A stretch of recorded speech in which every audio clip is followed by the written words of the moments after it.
हम तुम और स्वास्थ्य। नमस्कार दोस्तों, मैं हूं कल्पिता और आप सभी का स्वागत है हमारे विशेष प्रोग्राम में जिसका नाम है हम तुम और स्वास्थ्य। हमारा आज का टॉपिक है डायबिटीज और हमारे साथ स्टूडियो में मौजूद है आयुर्वेदिक विशेषज्ञ डॉक्टर विद्या राव और डॉक्टर उदय कुलकर्णी। आइए उनका स्वागत करते हैं और एपिसोड की शुरुआत करते हैं। डॉक्टर विद्या, डॉक्टर उदय, आपका बहुत बहुत स्वागत है हमारे इस प्रोग्राम में जिसका नाम है हम तुम और स्वास्थ्य। डॉक्टर उदय, मैं आपसे जानना चाहूंगी कि आजकल डायबिटीज की बीमारी हर किसी को हो रही है, तो आयुर्वेदा में इसे किस तरह से वर्णन किया गया है? जैसा कि दोस्तों हम लोग जानते हैं कि डायबिटीज या मधुमेह इसे सदियों से जाना जाता था। आयुर्वेद में इसका वर्णन प्रमेह के उप प्रकार में किया गया है। किसी भी आयुर्वेद के ग्रंथ में आपको इसके बारे में उल्लेख मिलता है कि जहाँ पे जब भी आप थोड़े से आलसी हो जाते हैं, थोड़ा खाने पीने के ऊपर आप ध्यान कम देते हो, खाने पीने में ऐसी चीजें होती है कि जिससे आपका जितनी जरूरत है उससे ज्यादा कुछ ले लेते, तो उसके बाद में आपको रात में उठ के पेशाब को जाने की जरूरत पड़ती है। पूरे दिन भर आप जब काम कम करते हो तो भी पसीने छूटते हैं, कितना भी आप काम करो फिर भी आपको आलस लगता है, और जिस भी काम के लिए आप इच्छा करते हो काम करने की आपकी इच्छा ऐसा कम होती है। तो इसे हम लोग प्रमेह के नाम से जानते हैं और उसमें भी मधुमेह है कि जो असाध्य की तरफ जाता है, जिसे ठीक करना बहुत मुश्किल हो जाता है। तो ऐसी अवस्था आज डायबिटीज के स्वरूप में पूरी दुनिया जान रही है और आयुर्वेद में भी इसका वर्णन है, इसे कैसे ठीक करना है, उसकी भी कुछ अलग अलग दवाइयाँ है, कुछ लाइफस्टाइल मैनेजमेंट है, ये हम लोग सब आज के डायबिटीज के एपिसोड में जानेंगे। जी विद्या मैम, मैं आपसे जानना चाहूंगी कि डायबिटीज होने के क्या क्या कारण हो सकते हैं? जैसा कि डायबिटीज ये एक लाइफस्टाइल डिसऑर्डर के हिसाब से हम लोग देखते हैं, तभी मुख्यतः हम लोग 3 प्रकार से उसको देख सकते हैं। एक आहार गलत होने की वजह से, और अपना रूटीन बहुत कम जिसमें हम लोग कैलोरी बर्न कर सकते हैं उसकी वजह से, और तीसरा जो है वो है लाइफस्टाइल डिसऑर्डर्स। ये सब चीजें हैं। और जो है सहज यानी कंजेनाइटल जो जिसको बोल सकते हैं वो, तो ये 3 प्रकार के जो महत्वपूर्ण कारण हैं वो डायबिटीज के हो सकते हैं। अभी हमने कारणों की बात की, तो बहुत बार ऐसा होता है कि अगर मेरी माँ को या मेरे पापा को डायबिटीज हो तो वो बच्चे में भी आ जाता है, तो आनुवंशिकता ये क्या कारण है, आप एक्सप्लेन करें। मैंने अभी आपको जो बोला कि जो तीसरा कारण है जो सहज है या कंजेनाइटल है, तो जीन्स जो माँ बाप से बच्चे में आ जाते हैं उसकी वजह से डायबिटीज होता है। और एक महत्वपूर्ण कारण जो मुझे बोलना सही लगता है वो है स्ट्रेस, उसकी वजह से भी डायबिटीज होता है। आजकल जैसे हमने देखा है, हम लोग कोरोना से आज आगे निकल चुके हैं, लेकिन दूसरी वेव के बाद में बहुत लोगों में डायबिटीज का, जैसे हम लोग देखते हैं कि डायबिटीज में एक ग्लैंड पैंक्रियास, इसके ऊपर असर हमने देखा है सेकेंड वेव में। इसके लिए भी स्ट्रेस के साथ में जोड़ के हम लोग देख सकते हैं कि बहुत लोगों में दूसरी वेव के बाद में डायबिटीज का प्रमाण बहुत बिल्कुल सही। और इसके लिए हम लोग इसे भी आज के कारण में जोड़ सकते हैं कि किसी को कोरोना हो चुका है क्या, उसके साथ में स्ट्रेस तो हर जगह पे बढ़ रहा है, और स्ट्रेस उसके साथ में आपकी लाइफस्टाइल, उसके साथ में आपका एक्सरसाइज ना करना, खाने पीने के अलग अलग तरीके जो हम लोग आज देख रहे हैं, खाने के पीने के लिए बहुत सी चीजें हम लोग खुद बनाते हैं, तो उसमें भी कुछ आगे पीछे होना, और जो भी खाते हैं उसे हजम करने की अपनी क्षमता जो है वो अभी कम हो रही है, और इसकी तरफ ध्यान दिए बगैर हम लोग टीवी देखते कुछ खाते हैं। तो ऐसे में जो खा रहे हैं उसकी तरफ ध्यान नहीं है, और जिसकी जरूरत है, जितनी जरूरत है उससे ज्यादा खा रहे हैं।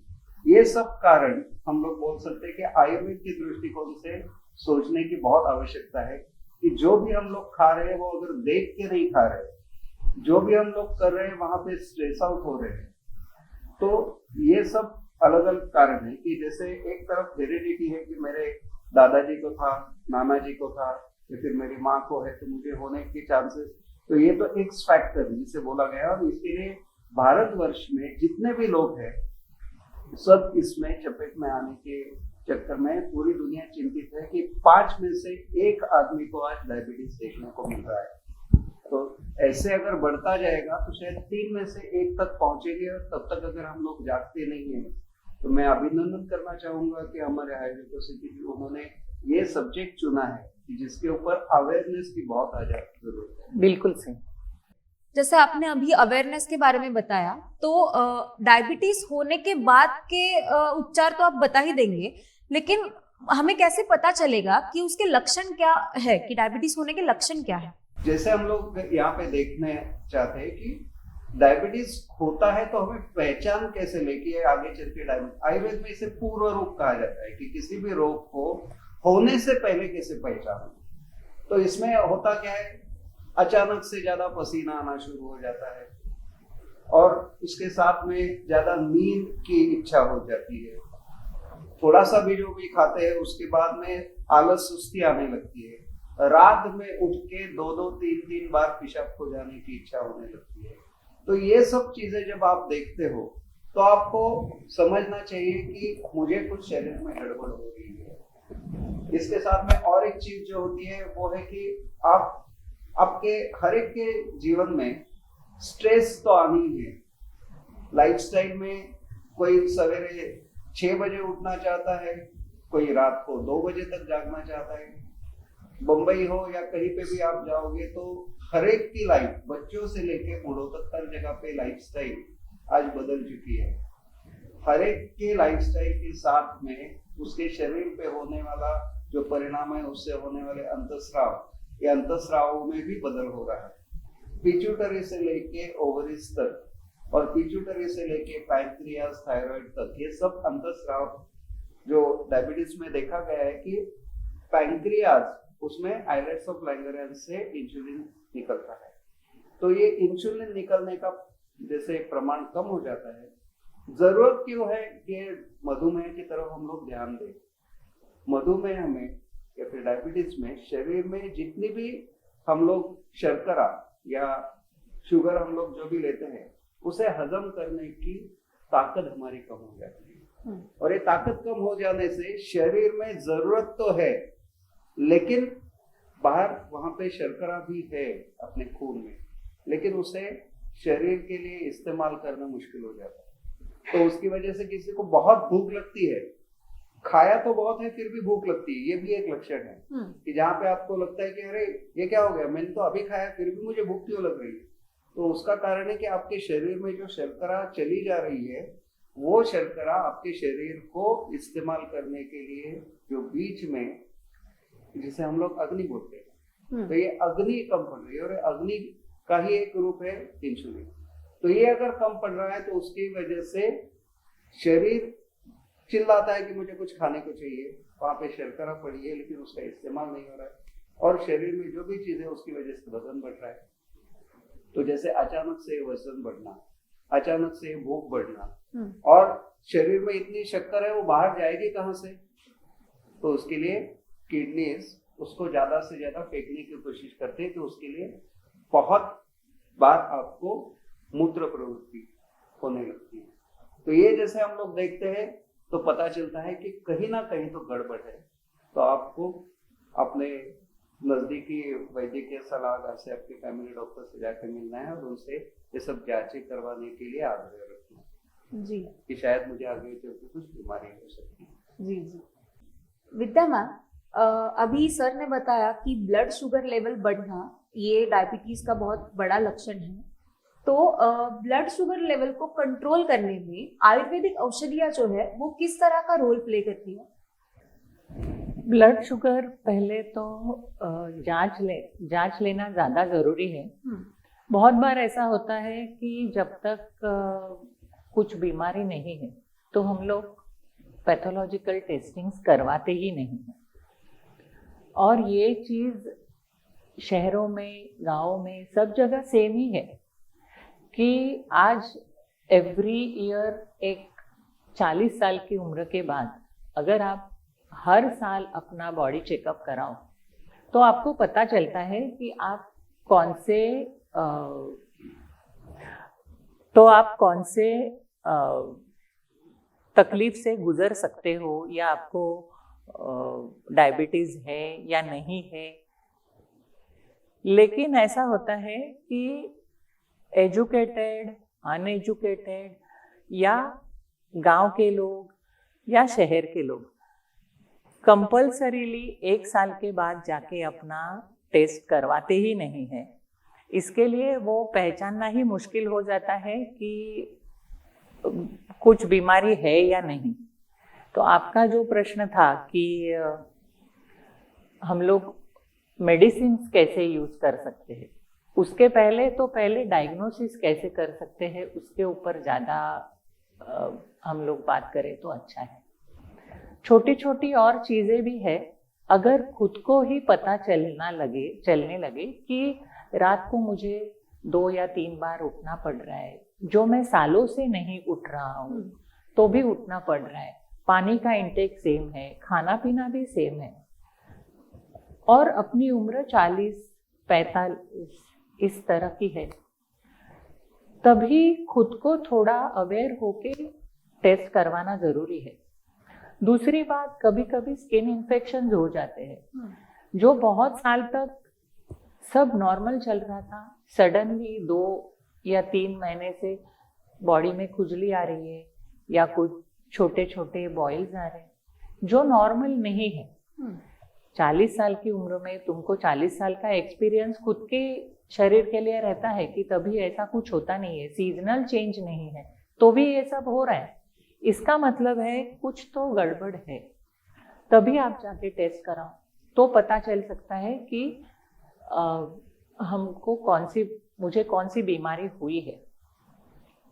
इसके बाद जब भी आप मेडिसिन की बात करते हो तो मेडिसिन जो है वो एक तो व्याधि के ऊपर काम करती है और दूसरी उसको जो जनरेटिंग फैक्टर्स जो रहते हैं उसके ऊपर काम करती है। तो दोनों तरह से काम करने वाली दवाइयाँ आयुर्वेद में मौजूद है। जिस चीज़ की ज़्यादा ज़रूरत है उस तरह से हम लोग दवाई दे सकते हैं, और बहुत बार साथ में ही दवाई देनी पड़ती है।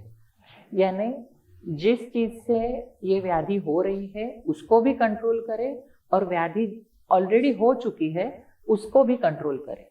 शायद वो दवाई एक ही हो सकती है, या शायद दोनों का या 3 दवाइयों का कॉम्बिनेशन हो सकता है। जी, अभी हमने जैसे बात की आहार और विहार के बारे में, तो डॉक्टर उदय, मैं आपसे जानना चाहूंगी कि औषधियों के अलावा से कौन से उपाय आयुर्वेद में बताए गए हैं जिससे हम डायबिटीज कंट्रोल कर सकते हैं?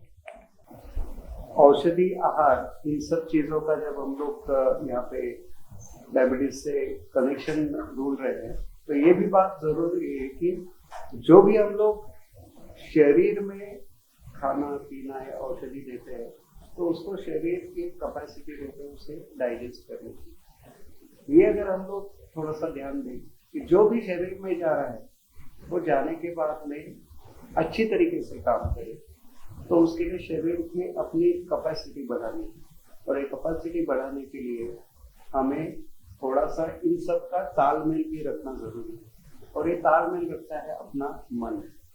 अगर मन का कंट्रोल इसमें हम लोग जोड़ देते हैं कि क्या कभी खाना है, कितना खाना है, उसके साथ में जो भी हम लोग खा रहे हैं उसकी क्वालिटी क्या है, उसमें जो चीजें जा रही है वो शरीर को अच्छी है कि नहीं, तो हम लोग डायबिटीज कंट्रोल और अच्छा कर सकते हैं। एक छोटा सा उदाहरण देखते हैं कि ऐसा कहा जाता है कि डायबिटीज के पेशेंट्स को शक्कर वाली चीजें नहीं लेनी, चीनी वाली चीजें नहीं लेनी, तो उसके लिए हर कोई वहाँ पे सब चीनी वाली चीजें बंद कर देते हैं। लेकिन उससे किसी का मन अगर वहाँ पे ज्यादा दौड़े तो ये तो स्वाभाविक है, जो ना करने के लिए बोलते हैं वो कर नहीं जाता। तो इसके लिए उनको थोड़ा उनके तरीके से अगर लेते हैं, औषधि हो या जो भी ना बोलते हैं वो करने के पीछे रहते हैं, तो औषधि ना लेना, या फिर खाना है तो उससे ज्यादा मीठा खाना। तो हम लोग ऐसे पेशेंट्स को कहते हैं कि आपको ठीक है, आपको जो भी खाना अच्छा लगता है वो आप थोड़ा सा ले सकते हैं, लेकिन अगर आप सब्जी ले रहे हो तो सब्जी की जगह पे चटनी की इतना सब्जी ले लो, थोड़ा सा ही ले लो। हर चीज को कंट्रोल करो क्वांटिटी के हिसाब से। अगर आपको श्रीखंड खाना है तो इतना बड़ा कटोरी ले लो, उसमें थोड़ा सा श्रीखंड डालो और उसको उंगली से थोड़ा थोड़ा चाटो, तो आपको ऐसे लगेगा मैंने बहुत खा लिया है, मेरा मन भी संतोष हो गया, लेकिन शरीर को चक्कर थोड़ी दी।